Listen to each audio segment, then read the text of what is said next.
Bonjour à tous et à toutes et bienvenue dans Explorescence le podcast, un podcast autour de la famille et de la parentalité. Je suis bien entendu en compagnie de Clémence. Bonjour à tous. Et nous recevons aujourd'hui Léa. Clémence, tu peux me présenter Léa? Aujourd'hui, nous accueillons donc Léa. Léa a 28 ans. Elle est maman d'un petit garçon de 3 ans qui s'apprête à faire sa toute première rentrée. Éducatrice de jeunes enfants, Léa croit profondément en l'importance de l'éducation, du respect des droits des enfants et de l'accompagnement des parents dans leur rôle. Nous nous sommes rencontrées toutes les trois lors de notre travail en MEX, un lieu chargé de défis mais aussi de belles rencontres, puisque c'est là que notre amitié est née. Léa, c'est aussi une femme pleine d'humour, de bienveillance et de conviction, qui sait mêler sérieux et légèreté dans sa façon d'être et de penser. Et si on devait lui donner une petite touche en plus, ce serait sans hésiter les paillettes, qu'elle aime et qui lui ressemblent bien, lumineuses et joyeuses.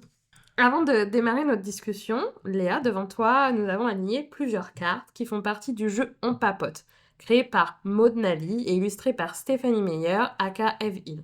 Tu peux choisir celle qui t'inspire et répondre à la question qui s'y trouve derrière, s'il te plaît. Je réfléchis. Allez, le bonheur. Qu'est-ce qui te fait ressentir de la joie dans ton cœur? Très cliché, mais mon fils. En plus, c'est dans le thème quand même. Non, j'aurais dit globalement passer du temps avec mon fils. Et C'est une bonne source de bonheur, j'ai envie de oui, dire. c'est mon petit bonheur. Mm.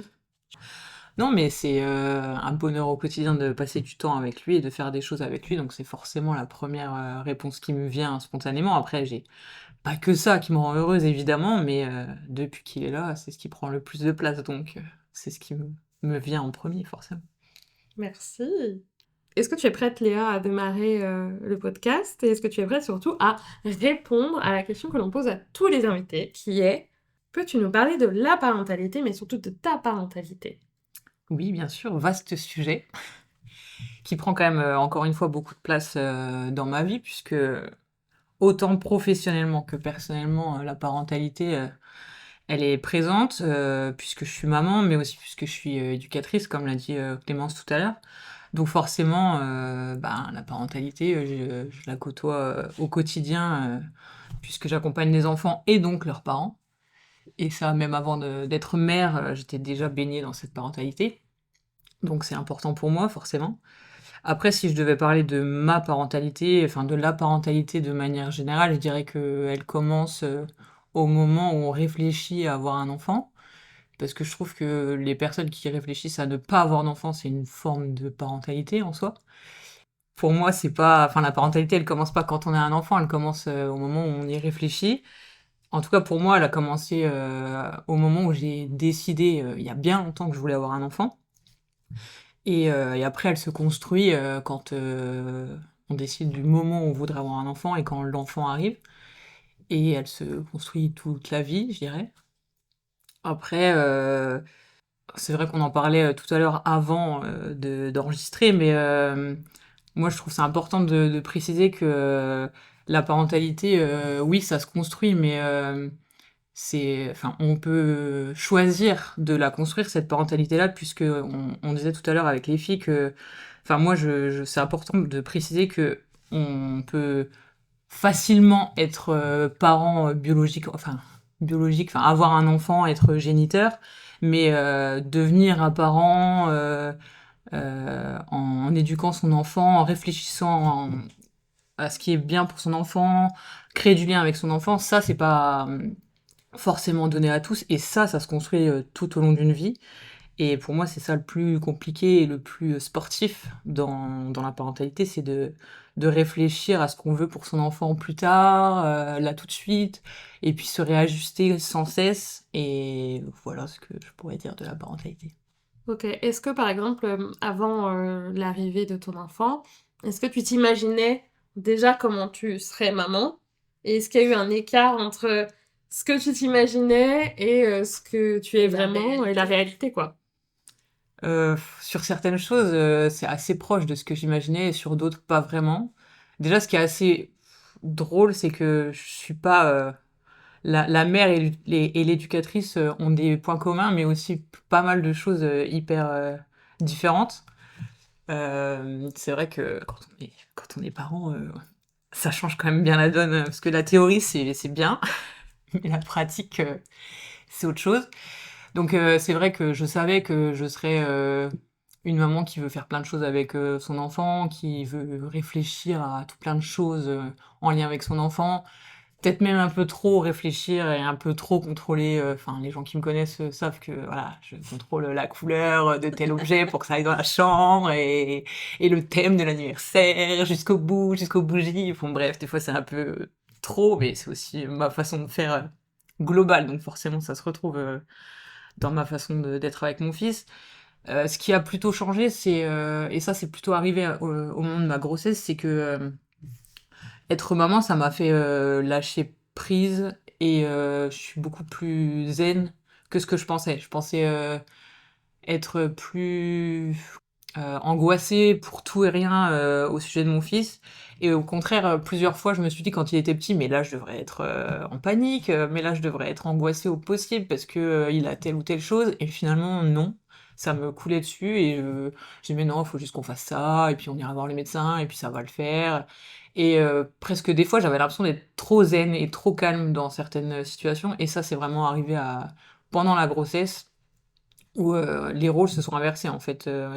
Avant d'être enceinte, j'étais la stressée du couple et on me tempérait. Et en fait, au moment de la grossesse, j'étais très très zen, beaucoup trop zen, un peu dans le déni aussi. Et c'est mon compagnon qui était très stressé, donc ça, je me serais pas forcément attendue à cette tournure-là. Et c'est resté.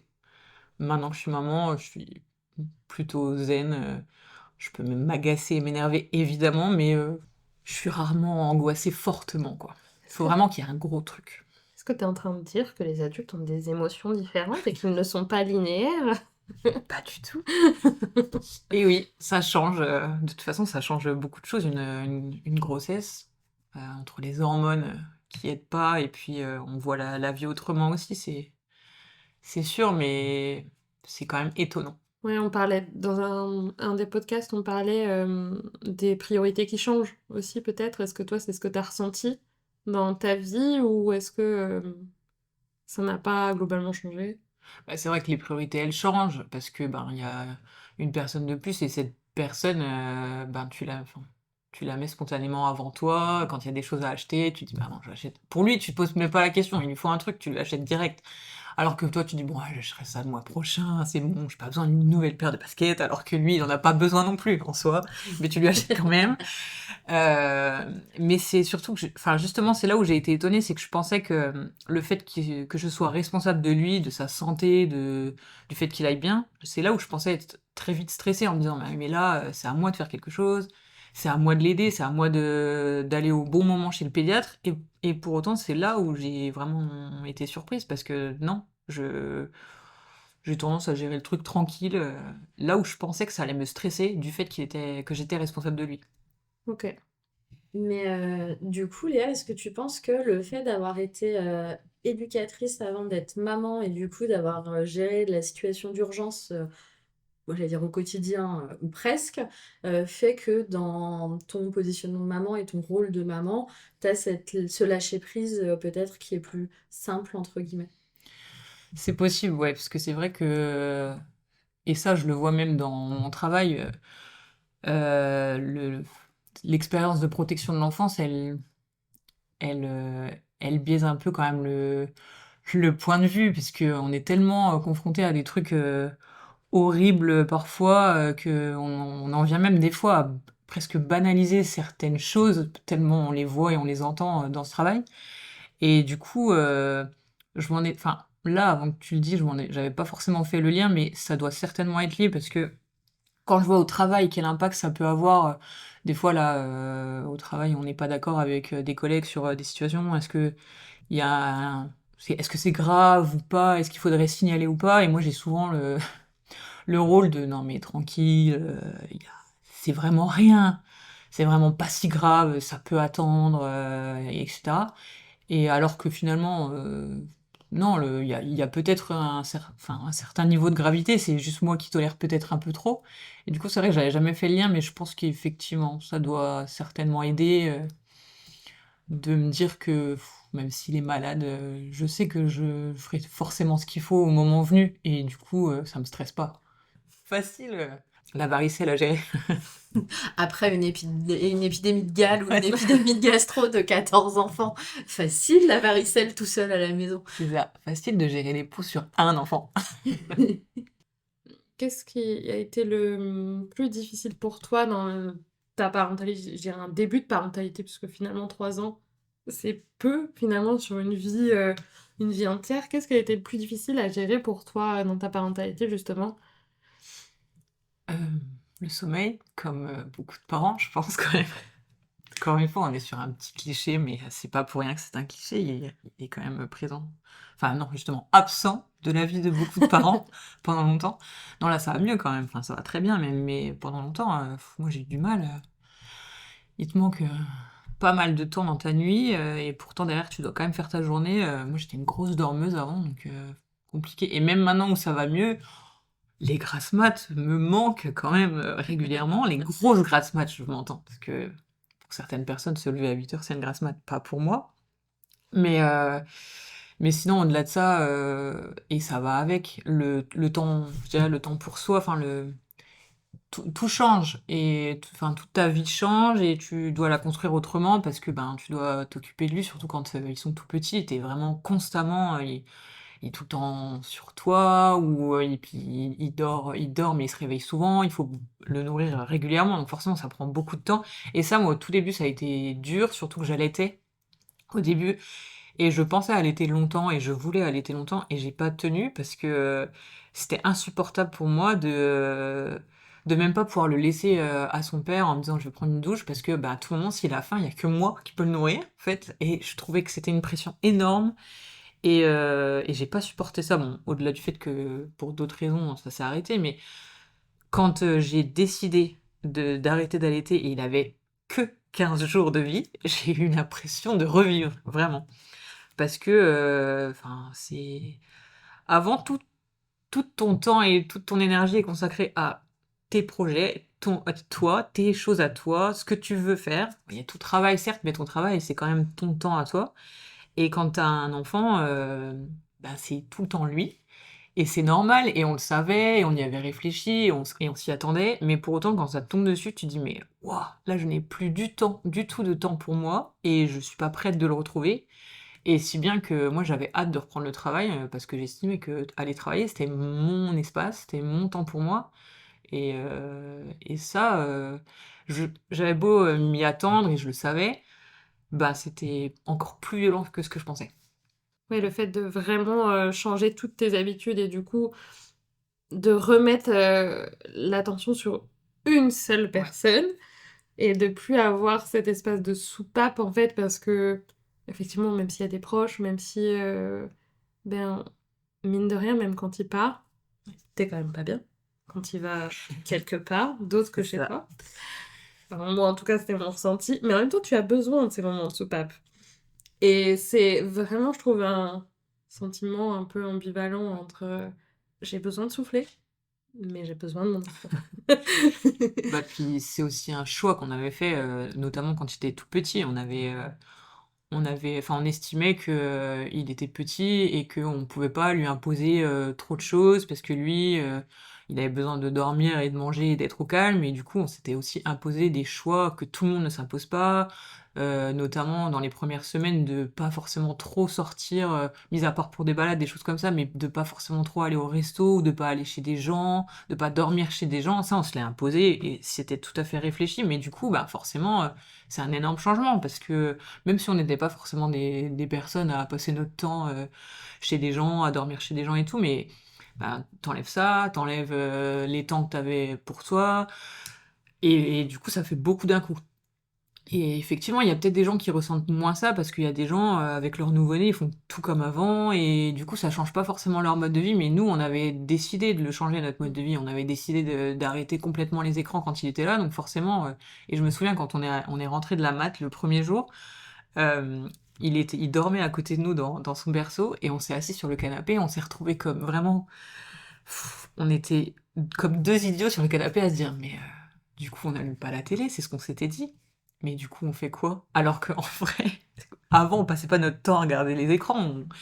Mais là en fait on s'est retrouvés mais attends, du coup, faut pas faire trop de bruit parce qu'il dort à côté, puis en même temps, on peut pas allumer la télé, mais du coup, comment on va faire? Enfin, et parce que c'est vrai que c'était un changement énorme, quoi. Et ça, ouais, j'ai trouvé ça difficile. Enfin, difficile, non, ça s'est fait plutôt naturellement, mais fatigant, je dirais. Et pesant à certains moments. Ok. Et du coup, tu as réussi à trouver un rythme qui te convenait entre, ben, tu disais le fait d'être allé retourner au travail, c'était un peu une soupape et tout. Tu as réussi à trouver un rythme qui te convenait, qui vous convenait, entre ton rôle de maman et ton rôle d'éduc. Ben, je me souviens avant d'être maman, je disais toujours le travail que je fais là, il me plaît, mais je pourrais plus le faire en étant maman. Enfin, le poste que j'avais, pas le travail d'éducatrice, mais le fait de travailler en internat avec des enfants quotidiennement et tout ça, et des enfants qui ont besoin de beaucoup d'attention parce qu'ils vont vraiment mal. C'est un travail que j'adorais et que, en soi, j'adore toujours. Mais je me souviens, je faisais que dire, mais quand j'aurai un enfant, je pourrais plus le faire parce que là, ce travail, c'est toute ma vie. J'y passe beaucoup de temps en temps réel. Et puis, bah, sur mon temps perso, je peux réfléchir, ah bah tiens, faudrait que j'achète ça pour le boulot. Ah, mais tiens, telle petite, il faudrait que je prenne ça. On imagine assez, ouais, Voilà, je effectivement. sais que vous On voit connaissez bien. bien. Et ça, pour moi, je me disais, mais le jour où j'aurai un enfant, je pourrai plus faire ça parce que ben, ce temps-là, je devrais le consacrer à mon enfant et à ma vie. Et je vais être frustrée de pas pouvoir donner ce temps-là à ces jeunes qui en ont besoin. Et je veux pas non plus continuer de garder ce temps-là parce que je vais avoir l'impression de le voler à ma famille. Et du coup, bien avant d'être enceinte, j'avais ce discours-là en disant, mais le jour où j'accouche, je change de travail. Et du coup, finalement, quand je suis revenue, il y avait un peu de vrai dans ce que je disais et en même temps non. C'est-à-dire que j'ai quand même réussi à faire mon travail correctement. Je me suis mis plus de limites qu'avant et c'était pas plus mal parce que je pense qu'il y a eu un moment donné où j'avais pas non plus assez de limites. En plus, on était tous les deux dans cette structure-là, on travaillait tous les deux là-bas. Donc, on rentrait le soir, on parlait boulot, on parlait des jeunes qu'on accompagnait et c'est vrai qu'on n'avait pas trop de limites. Tout était mélangé entre le privé et le pro. Quoi, tu veux dire que ton enfant a une maman éduque et un papa éduque? Mais Non, c'est affreux! quel choix horrible pour notre enfant de l'avoir fait. Et si on a fait ça, et ouais, c'est un enfant d'éduc. Donc bon courage À pour- qui? à lui et à son entourage. Il a des parents relous forcément puisqu'ils sont éduques, qui ont beaucoup trop de principes. Mais du coup forcément, et du coup ça s'est fait de faire les deux, mais j'avais quand même l'impression de pas pouvoir aboutir toujours comme je voulais là où j'étais dans mon poste. Et quand même, ben, les horaires faisaient que je loupais aussi beaucoup de moments avec mon fils puisque je faisais des soirées, des matins, des week-ends. Et du coup, c'était chouette parce que c'est des moments qu'il a pu passer avec son père tout seul et du coup, ça a créé un lien entre eux qui est chouette. Mais du coup, moi, j'avais vraiment le sentiment de louper des choses, quoi. Je rentrais le soir, il était déjà couché. Et ça, c'était pas simple. Pour autant, j'étais bien contente de travailler parce que ça restait mon espace. Mm. Et ces horaires-là, ils m'ont aussi permis, parce qu'il y a des moments où on travaillait en coupé, donc on travaillait un peu le matin, on avait une pause et on retournait travailler le soir. Et bah, quand je faisais des journées comme ça, bah, forcément, il restait chez la nounou parce que j'allais pas aller le chercher et le ramener chez la nounou juste après, c'était... Enfin, il aurait pas compris. Donc du coup, ben, ces jours-là, j'avais ma coupure, j'étais toute seule. Et, euh, et du coup, ça avait un bénéfice aussi parce que ça me faisait un temps pour moi. Alors bon, bien souvent, je faisais le ménage et tout ça, certes, mais j'étais toute seule. Et j'avais pas à être maman sur ce temps-là. Et c'est vrai que ça faisait du bien aussi. Donc ça a tenu parce qu'il y avait ce compromis-là de OK, je loupe des moments, mais j'ai aussi des moments pour moi. Et puis j'ai aussi des journées en semaine que j'aurais pas si je faisais pas ce boulot. Donc je pense que finalement, c'est ce qui a permis de faire un bon rythme au début, quoi. Tant qu'il était petit, en tout Oui, cas. Parce que c'est vrai que pour avoir échangé avec d'autres collègues éduques qui avaient des enfants, qui disaient que tant qu'ils étaient petits, c'était compatible, mais qu'à partir du moment où ils entraient à l'école ou quoi, c'est là où ça commençait à oui, être compliqué parce qu'en fait, bah, l'enfant il a un rythme scolaire que, ben, enfin voilà, en tant qu'éduc, on n'a pas forcément, c'est pas possible. Donc du coup, beaucoup disaient, bah oui, soit je l'emmène à l'école, soit je le récupère, mais en fait, j'ai plus de moments avec lui ou beaucoup c'est ça. moins. Parce qu'en plus, on bossait les week-ends. Donc, C'est ça. Et c'est ce qui se passe avec son père qui, lui, pour le coup, est retourné dans ce type d'horaire et qui vraiment a l'impression de passer moins de temps avec lui et de moins profiter de lui, forcément.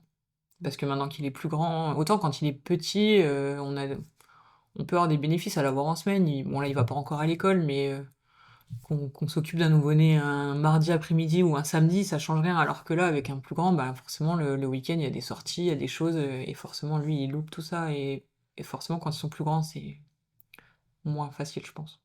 Oui, je comprends. Mm. Mais effectivement, c'est quand même à avoir en tête que c'est pas un travail anodin d'aller éduquer des enfants Mm. quand on a, Un enfant à la maison. comme vous, Ouais. un enfant à la maison, quoi. Bah ça commence un peu. Alors, il est encore petit et il a pas bien compris ce qu'on faisait comme travail, mais il a bien compris qu'on travaillait avec des enfants. Et des fois, le fait de mais tu pars voir les enfants, enfin, on sent des fois, avec ces petites remarques à lui et d'un enfant de 3 ans, mais on sent mais genre, tu vas jouer avec d'autres enfants. Et moi, je suis chez ma nounou, qu'est-ce que c'est à dire? Et on sent des fois qu'il comprend pas trop pourquoi et qu'est-ce qu'on fait. Alors, on a essayé de lui expliquer que on s'occupait d'enfants qui avaient des difficultés et tout ça. Alors, mais un jour, je crois qu'il nous avait sorti un mot aussi, c'est difficile. Enfin, je sais plus comment il l'avait sorti avec ces mots, mais c'est vrai que c'est pas forcément simple d'être un enfant d'éduc, Et au pluriel. ben justement, moi j'allais venir te poser une question. Toi, du coup, tu es éducatrice de jeunes enfants, donc tout est dans le titre, vraiment, tu es spécialisée dans la petite enfance. Donc, du coup, tu as quand même une certaine maîtrise du développement de l'enfant. Est-ce que tu as eu des inquiétudes, toi, par rapport entre la théorie et la pratique, de te dire, ouh là là, en fait, entre ce moment-là et ce moment-là, il doit faire ça, et en fait, il le fait pas, et du coup, ou il le fait trop tôt. Enfin voilà, est-ce que tu as eu des inquiétudes à ce niveau-là? Non, pas trop, et je pense que ce qui m'a sauvé, non, c'est un peu fort quand même. Non, ce qui a aidé, c'est que je suis pas, enfin, et vous le savez, je dis souvent ça et ça fait rire mes collègues, je suis pas une vraie EJ. Donc EJE, c'est éducatrice de jeunes enfants. Parce que j'ai quasiment toujours eu des postes où je faisais pour le coup plutôt un travail d'éducatrice spécialisée avec des plus grands, et c'est ce que je voulais et c'était super. Mais du coup, enfin, mes postes étaient pas trop avec des très jeunes enfants, et du coup, ben, finalement, tout ce que j'ai appris sur le développement de l'enfant, je l'ai en tête, j'ai les bases, mais il y a plein de choses que j'ai perdues parce que je le pratique pas au quotidien, comme si je travaillais par exemple en crèche. Et du coup, il y a des choses qui peuvent attirer mon attention, mais moins que si j'étais tout le temps confrontée à des petits. Par contre, là où alors c'est pas des inquiétudes, mais des fois ça nous fait rire, c'est que là, à l'heure actuelle, je travaille avec des enfants autistes, et c'est vrai que des fois, des fois, mon fils fait des trucs, et je me dis, mais ça, enfin, c'est des compétences que je travaille depuis des mois sur des enfants plus grands, des ados ou quoi, et du coup, on se faisait la remarque l'autre jour, et je sais que c'est normal, enfin, c'est pas leur cerveau fonctionne pas de la même façon, donc il n'y a pas de comparaison possible, mais pour autant, on a toujours ce petit truc de se dire waouh, mais tu sais déjà faire ça, toi? Ce petit truc de mon fils est un génie. Et après, de se dire non, c'est juste un enfant qui fait un truc de 3 ans, parce qu'il a 3 ans, tout est normal. Et je pense qu'on peut vite tomber dans ce truc-là quand on travaille, quand on est éducateur en fonction de où on travaille, de soit se dire non, mais là tout va bien, parce qu'on est tellement confronté à la difficulté qu'on voit peut-être moins facilement les difficultés de son enfant, Mm. ou au contraire, on est tout le temps en train de comparer. Enfin, selon, je pense que ça dépend aussi le poste qu'on occupe. Mais du coup, voilà, nous on n'est pas forcément tombé là-dedans, mais c'est toujours le premier truc qui nous vient, c'est de se dire waouh, il est balèze. Et après, on réfléchit, on se dit non, pas tant que ça. Enfin, on le trouve toujours balèze parce que c'est notre fils, mais c'est pas comparable. Enfin, je veux dire, c'est pas parce qu'il fait un truc qu'un enfant autiste ne fait pas que c'est un génie. C'est juste leur cerveau fonctionne pas pareil et c'est tout. Mais je pense qu'on peut tomber sur des trucs un peu malsains si on n'y fait pas attention quand même. Ok. Sur de la comparaison, et faut y faire attention. Ouais, alors je pense que vraiment toutes les mamans, sur le principe, on dit faut pas comparer Ça. les enfants. Ce que je me dis.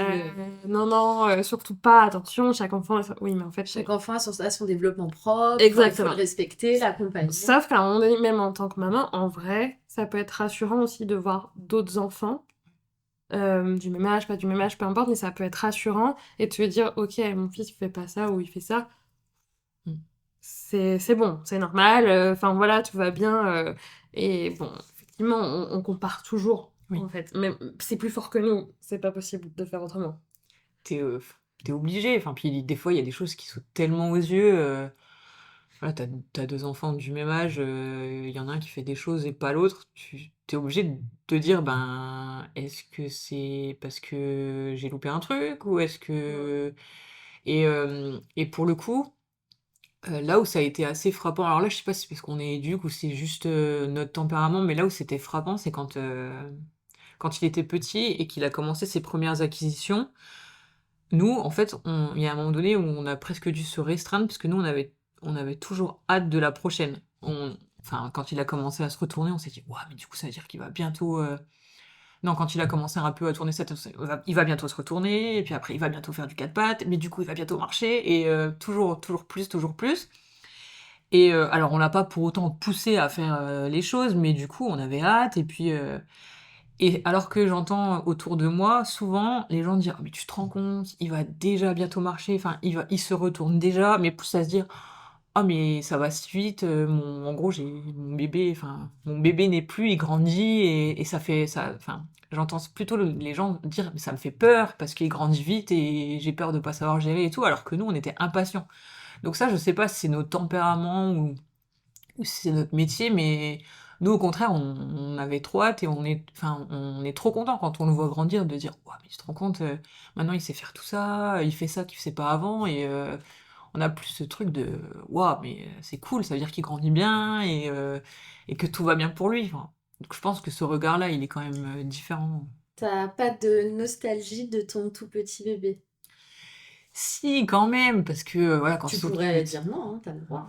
Bah, le côté, le petit poupon, voilà, mais pas autant que la plupart des gens autour de moi, je trouve.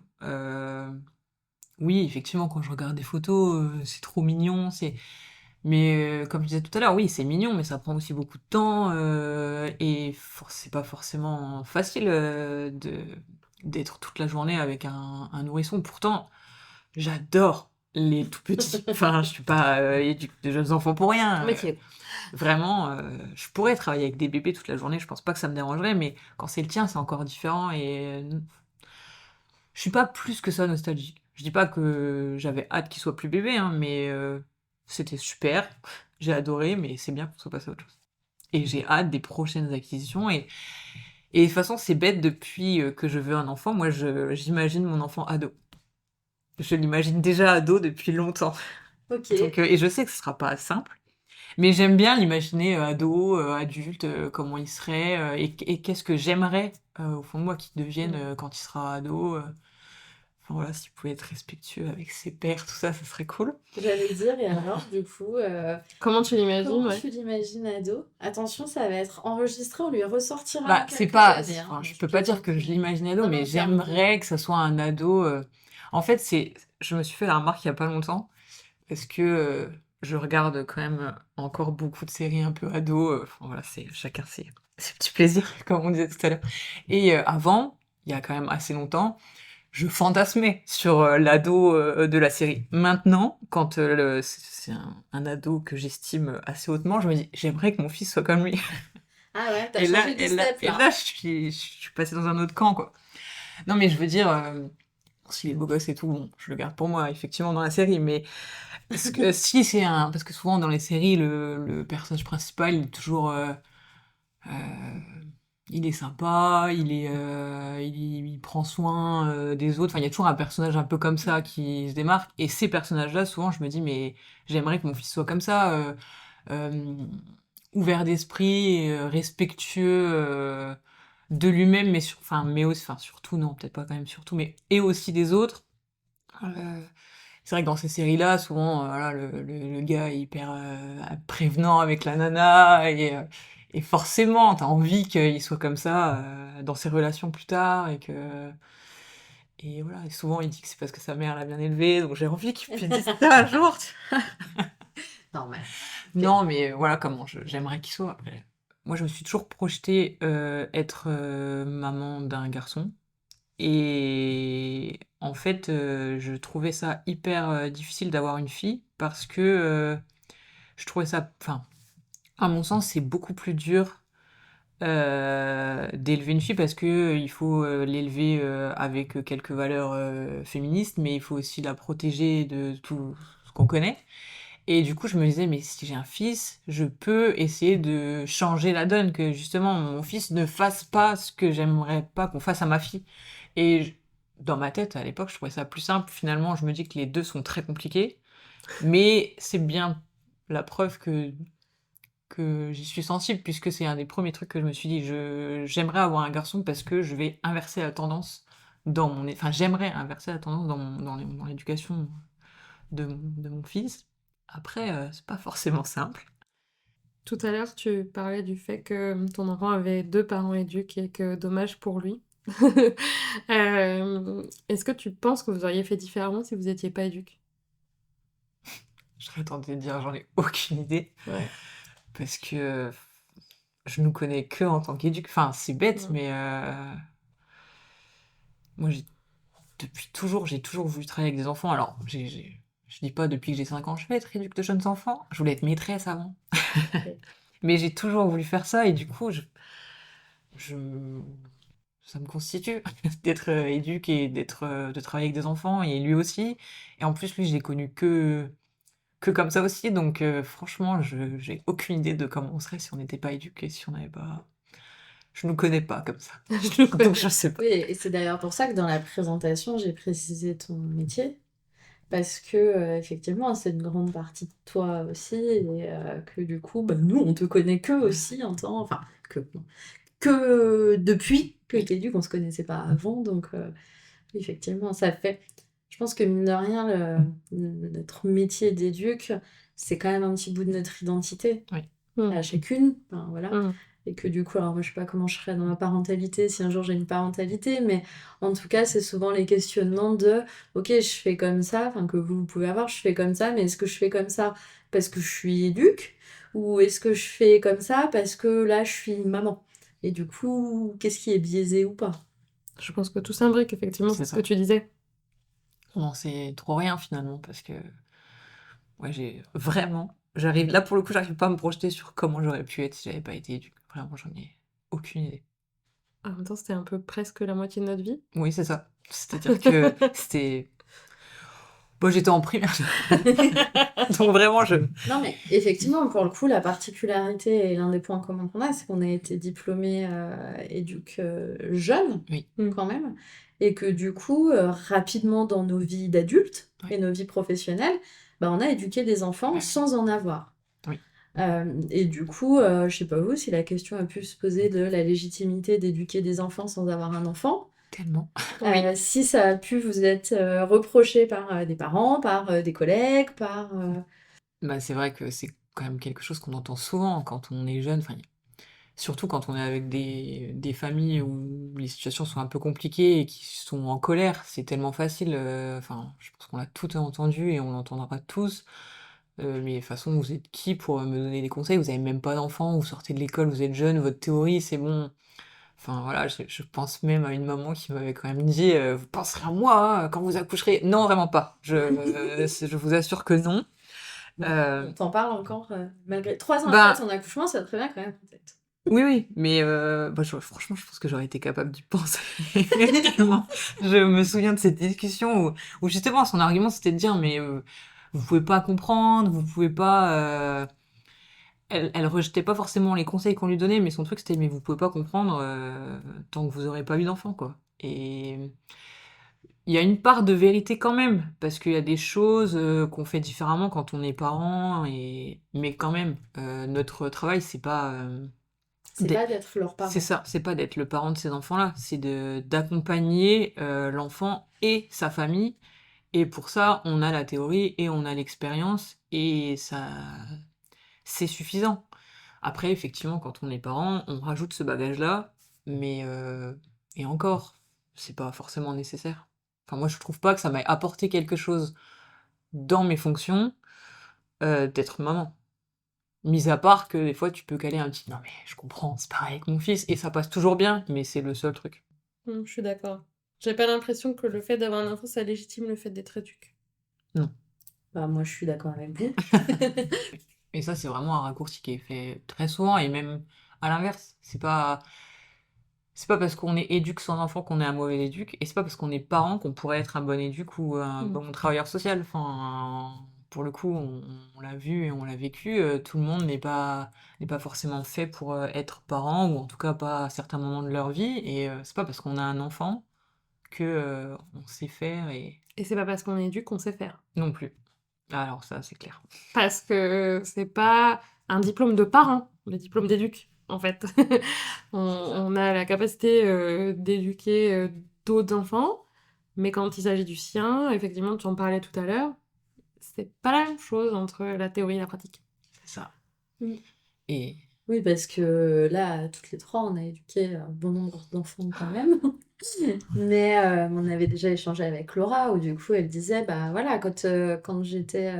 Enfin, tu t'expliquais que quand tu étais à l'Amex, un petit qui tombait, bah effectivement, on est sur quelque chose de... On est inquiet, et on va vérifier qu'il ne soit pas fait mal, mais que quand c'était ton fils qui tombait, ben, c'est les viscères là qui viennent tout de suite, et bah, la gestion alors, de l'urgence ou d'autres choses, là, on n'est quand même pas sur la même chose. Alors toi, du coup, il y avait le lâcher prise et autres, mais comme quoi, en fait, on est tous différents dans l'éducation des enfants, et que ce qui va être valable aussi pour l'un sera pas valable pour l'autre, ce qui est valable à un moment est plus valable à un autre. En fait, de ce que vous dites, enfin voilà, ou de ce que Léa vit, la réalité de parents, en fait, c'est que jamais rien n'est figé. non, c'est ça évolue constamment, et tu apprends tous les jours.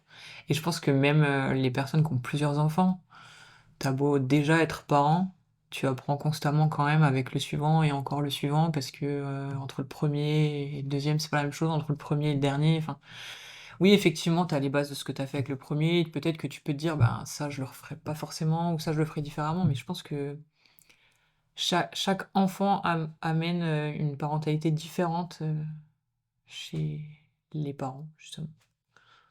Et moi, une question qui me vient, est-ce que du coup, ton envie, c'est d'avoir une grande famille ou est-ce que c'est plutôt d'avoir juste un enfant, deux enfants? En fait, à chaque fois, je pose cette question parce que à chaque fois dans ma tête, j'ai quand on accouche, bien souvent, c'est Hey! C'est quand le deuxième? Voilà. Vous avez pris un moyen de contraception? Voilà. Alors, j'ai accouché il y a 2h30. C'est donc mon moyen de contraception. Déjà, l'enfant est un moyen de contraception. Alors, moi, déjà, pendant longtemps, je voulais un enfant sans être enceinte et sans accoucher. Ok. Ça me faisait extrêmement peur. Et quand j'étais petite, je voulais adopter. Vraiment, être enceinte et accoucher, j'ai pas envie d'y passer, ça ne m'intéresse pas. Et effectivement, je peux dire maintenant que c'est pas forcément... quand j'entends des personnes dire « Ah non, mais moi, j'ai trop adoré être enceinte, ça me manque », alors là, non, non, non. Alors, je dis Comme pas que... Laura, par exemple. Voilà, moi, j'ai adoré être Donc, enceinte. je vais pas dire que c'était le bagne, parce qu'en soi, la grossesse que j'ai eue, physiquement, c'était pas la pire. Mais si je pouvais ne pas y repasser, vraiment, ça m'irait. L'accouchement, c'est encore pire. Vraiment, qui a envie d'accoucher, franchement?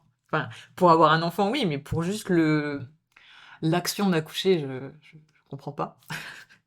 Enfin, peut-être que ça existe, mais en tout cas, c'est pas mon cas. Donc, on n'oublie pas tout.